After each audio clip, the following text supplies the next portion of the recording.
ایک دفعہ کا ذکر ہے کہ ایک ملک میں ایک بادشاہ حکومت کرتا تھا۔ خوشحالی کے دن تھے۔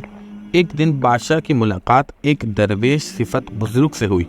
بزرگ بہت نیک اور پرہیزگار تھے۔ بادشاہ ان سے بہت عزت سے پیش آیا اور ملاقات کے آخر میں اس نے فرمائش کی کہ مجھے کوئی ایسی چیز، تعویذ، وظیفہ وغیرہ لکھ کر دیں جو انتہائی مشکل وقت میں میرے کام آئے۔ بزرگ خاموش رہے، لیکن بادشاہ کے اصرار پر انہوں نے ایک کاغذ کے ٹکڑے پر کچھ لکھ کر دیا اور کہا کہ اس کاغذ کو اسی وقت کھولنا جب تم سمجھو کہ بس اب اس کے آگے تم کچھ نہیں کر سکتے، یعنی انتہائی مشکل میں۔ قدرت کا کرنا ایسا ہوا کہ اس ملک پر حملہ ہو گیا اور دشمن کی فوج نے بادشاہ کی حکومت کو الٹ پلٹ کے رکھ دیا۔ بادشاہ کو اپنی جان کے لالے پڑ گئے اور وہ بھاگ کر کسی جنگل میں ایک غار میں چھپ گیا۔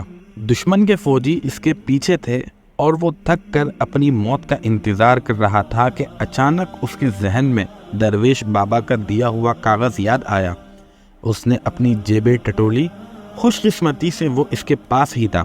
سپاہیوں کے جوتوں کی آہٹ اس سے قریب آتی سنائی دے رہی تھی۔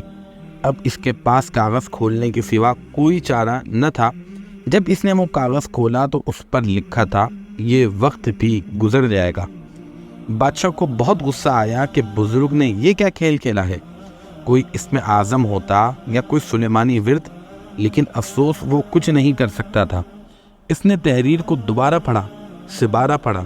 کچھ دیر تو بادشاہ سوچتا رہا، غور کرتا رہا کہ کیا کرے۔ پھر آخر اس نے اپنی تلوار اٹھائی اور سپاہیوں کا انتظار کرنے لگا۔ سپاہی آئے، اس نے مقابلہ کیا اور بچ نکلا۔ اس کے بعد ایک لمبی داستان ہے کہ وہ کس طرح کسی دوسرے ملک میں گیا۔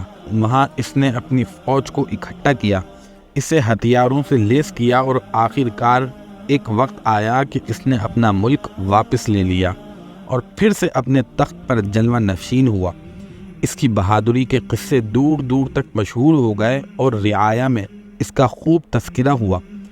اس کے دربار میں اور دربار سے باہر بھی لوگ صرف اپنے بہادر بادشاہ کو دیکھنے کے لیے آنے لگے۔